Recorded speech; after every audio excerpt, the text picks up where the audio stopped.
Yo, you're right, guys. It's Denver from the DMB archive. Welcome. This is me in the flesh, in the real life. I've got a video for you today based on Kmotionz because he's absolutely killing it right now with his crowd control live venues and stuff. But yeah, if you like this tune and you want to follow along in person, you can go down and get the FLP. You get all the sounds included and presets and everything. Yeah, I'm going to be doing this more often because I kind of like the idea of being in person and speaking to you guys, which is really cool. But this camera's being really annoying right now. And I need to buy a new mic stand, as you can tell by the fact I'm holding my microphone. Anyway, yeah, I hope you enjoy the video, guys. I'll see you later.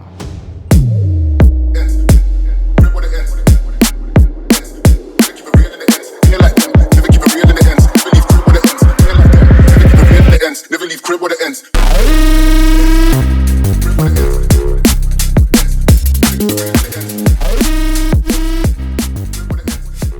Just before we get into the video, I would like to introduce you guys to the DMB Archive Volume 1 sample pack.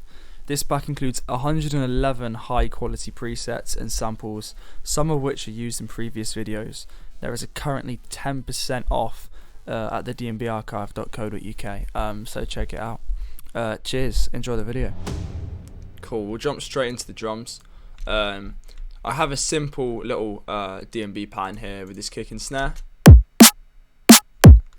More on the jump up side, so I don't have this second bounce kick, just literally kick, snare, snare, kick, and that repeats the whole way through. I have then this hi-hat from the Archive Volume 2 as just a little support. Has a little bit of reverb in it on the actual sample itself to kind of like balance out some space. I also have this one little reverse hi-hat here, which kind of just adds into the next section. This top loop from the Archive.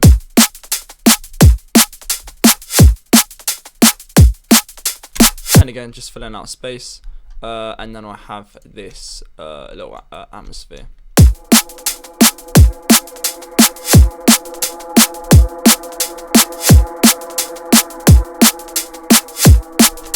Next thing I'm going to do is set up a little sidechain for this atmosphere. So to do that, all I'm going to do is go into the section in the mixer channel that it's placed on. I'm going to put a balance on it. You can do this in many different ways. I see this is probably the easiest way to do it, and you have the more control, which is obviously what you want for sidechain because it's such an important segment. So then I'm literally just ducking it, ducking the volume when it comes to each kick and snare. For the snare, I don't want to duck it as much, so what I'm going to do is make this unique and bring this up so it only ducks half as much. Then we're just going to copy and paste this over, so it now sounds like this.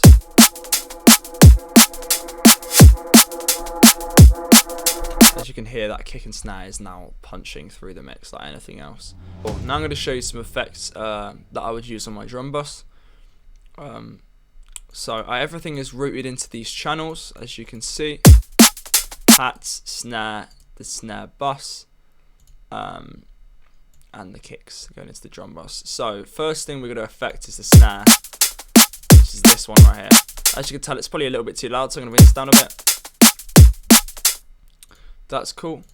It doesn't really need any compression because it's quite a punchy, good sample, which is always the main thing when picking a snare, is finding a sample that sounds good in the first place instead of having to affect it tons. I'm going to bring out some unnecessary lows like this. I want to still keep the shape of it in there, so and not bring out too much. Yeah, that sounds perfect. You can, with Pro Q3, use this little headphone thing here, so you can hear the specific frequencies. As you can see, it's a bit muddy here, but it also gives a bit of a punch, and that's what we want for the snare. We're also going to bring up a section here. As you can see, this adds a little bit of snap in there. And then I always like to, I always like to bring out some of the highs. Just that little bit there to add some crispness. As you can tell, that's really punching in your face now. With the hats, what I will do is I've already got a little Pro R on them to add a little bit of reverb, but I'm going to add a fruity stereo shaper, and this will just shove them far out into the stereo field. We'll do the same with these hi-hats that I've put in the snare bus, which is great. Put another stereo shaper, if I can find it. Perfect. I'm also going to bring the lows out of these, because there is just some noise that we don't need.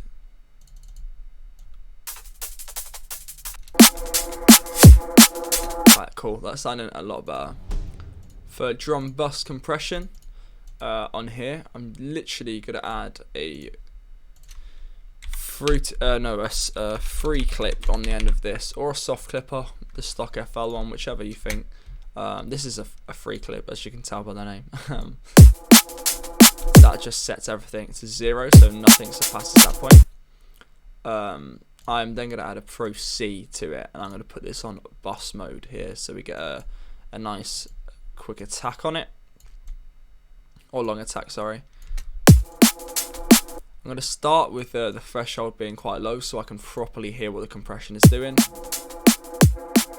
Release, it's more of a tasting, but if I have it more leaning towards this way with a slightly shorter release, I get more of like the transients out of the hats and stuff, which is what I want for this kind of genre.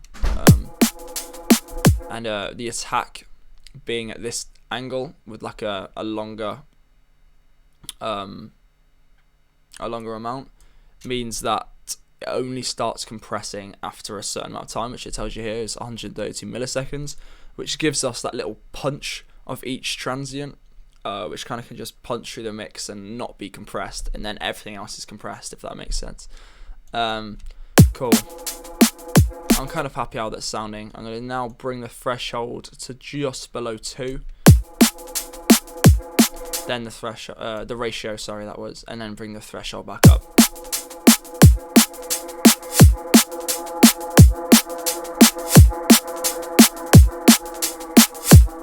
What I can also do is press this sidechain knob here, and this is a little like EQ thing, but it's not an EQ thing. I'm saying it completely wrong.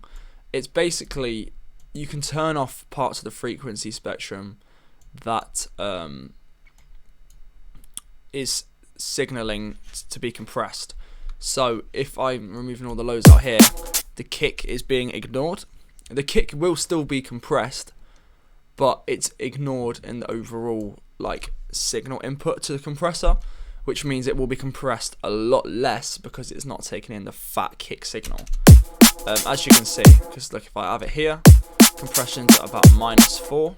If I have it here, it's barely reaching -3, which gives us more space to compress more in the top section with my snare and hats. That's sitting really nicely. Yeah, that's perfect for compression. Any questions about this, ask me down below in the comments, and I'll try my best to answer. Right, I'm back. I've found this little vocal that I'm using, like a little rap vocal before the pre-drop.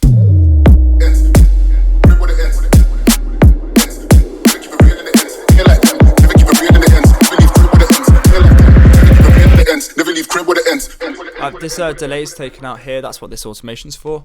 And then the drop plays obviously is slightly sidechained as well to the kick, just so that kick can properly snap through. I struggled with build-ups at the start of making drum and bass, so I think it's probably quite useful to go over. Kmotionz tend to have this little kick roll stuff. With this kick, I've actually changed a kick out for this. It has a bit of like noise in it. It's actually called noisy kick. It reminds me of a few Kmotionz songs. Yeah.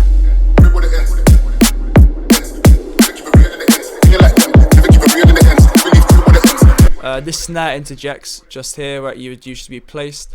It's kind of like jump up-esque, but I've decided to add it in there because it's kind of a mixture of like jump up and dance floor, really. So yeah, I've tried to replicate that.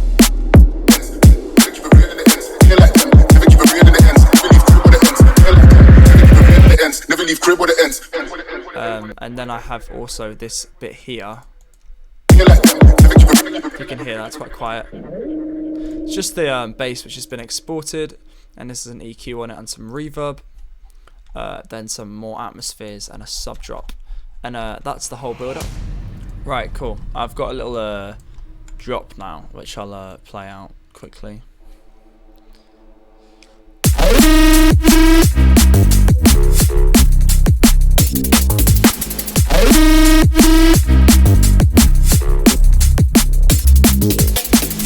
So it might sound a bit complicated, but I'll break it down quickly.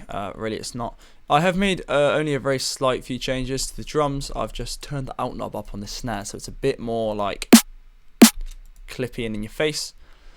I've added this little computer noise here, just some little background, and this little break in the background. Nothing special. I'll start now with the basses. So the first one is obviously this, which is a demon of a bass. Like, it sounds okay. It's a little bit techie. I'll show you now. Let me mute this track here.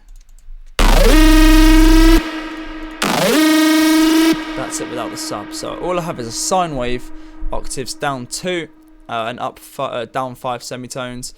This goes up 3 semitones, and this is just a square wavetable, not a square but the BCOD square wavetable. Up 3 semitones. The wavetable position is set to that. I'll show you what the LFO is modulating. Just the level of the white noise, the bend plus negative of this wavetable, and the level of this wavetable. I have another LFO which is just modulating the resonance and the cutoff. So when you listen play like I play the cutoff and the resonance. So the resonance increases like this, and the cutoff is going to the left, like just like so. And for effects, I have just a hyper which is on unison 2 and then mixes up a bit to make it slightly wider. The distortion, which is just some tube, which is also modulated by this. It works really well with the resonance. Without the resonance, you can listen. This is what it sounds like. It still sounds pretty insane. I forgot to do this. This LFO also modulates this, which is basically the coarse pitch of this whole wavetable, which makes it sound just like weird. So weird, but it sounds really cool in my opinion. That's without any filter. With the filter, I'm almost directing where I want the peak to be, if that makes sense. Then I've got some compression, which does a hell of a lot, as you can tell. This is on, I've just put it on multiband mode. Threshold is like -18, ratio is 1:3, so it's not doing a terrible amount, but as you can tell, it makes a big difference. And you can hear it sounds like it's almost a bit wobbly, which is down to, I think it's where the resonance is based. Just makes it sound like it has like a wobble effect almost. And this is layered with just a regular sub bass like this. And effects wise on this, OTT, Decapitator, which is doing a big job again, Pro R, and a little thermal, which is saturating a bit and shaping it. A little EQ taking all the lows because obviously it's paired with the sub bass, and a reverb which is automated by this automation here. I also have a pitch bend on this, which so it just goes up at the end, just slightly. Obviously this is all sidechained with the same method as I showed before for the atmosphere. Yeah, cool. I'll break down this little next bass we've got here. Hold on.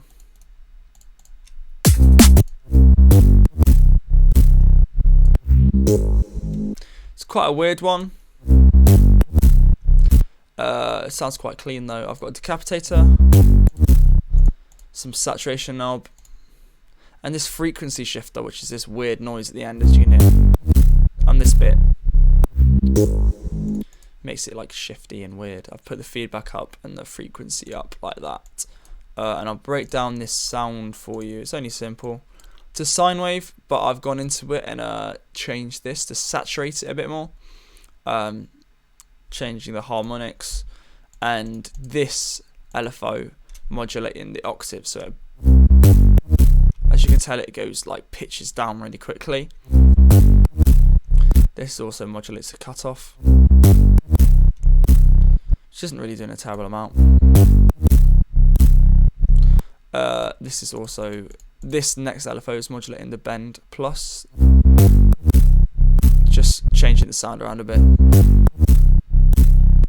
But yeah, this is down 2 octaves. I have, and this noise here, which is the AC hum, which is the first one. That just hits every time the sound plays. Got some dimension again, and some sine shaper distortion, which gives it the kind of sticking outy soundy kind of thing that we're hearing.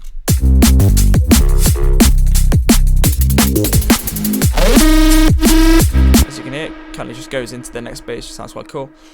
This is just an exported version of this foghorn at a different level, and I just decided, actually no, wait, was it? I just dragged, it was more of an accident really. I just pulled this out. Was it that? No, I think it's this. Yeah, that's it. Some sound that I made earlier, and just exported it, put it into this, and that is in 48 with some chorus and some EQ and Pro R. That's just such a simple sound, like really not even doing much. It just kind of adds a bit of something.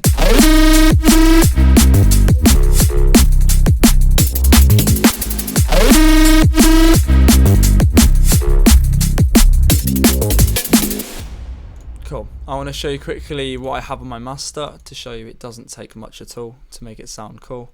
I have this soft clipper, which everything clips against, clearly, that's what it's called. But on my sidechain, which is where all my basses go into, I have this free clip as well, so everything is clipped to 0, and then that's also got a clip on the end to make sure everything cuts through.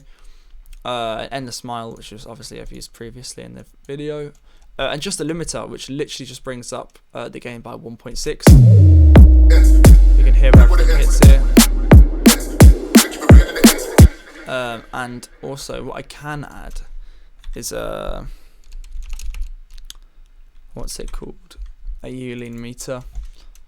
So when I come to the drop, just over here, I can see how many lofts it has, and we're going to try and reach around -8 if I can.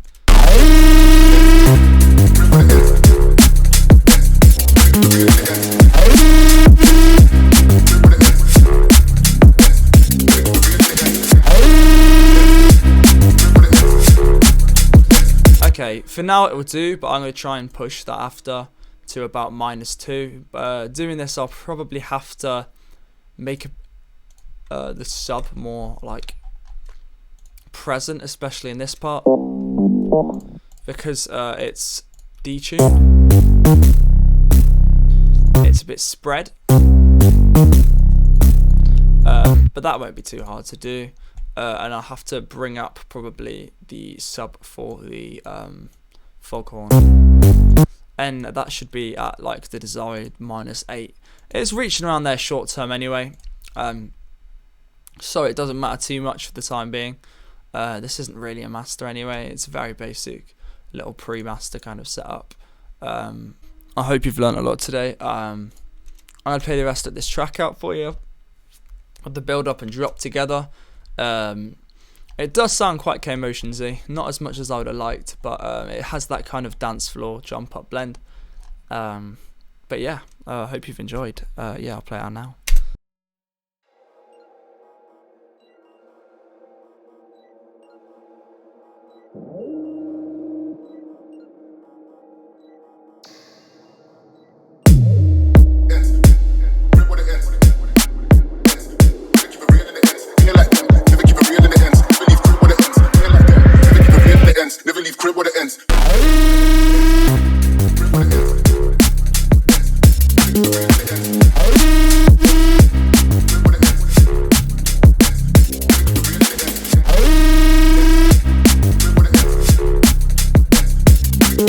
ends.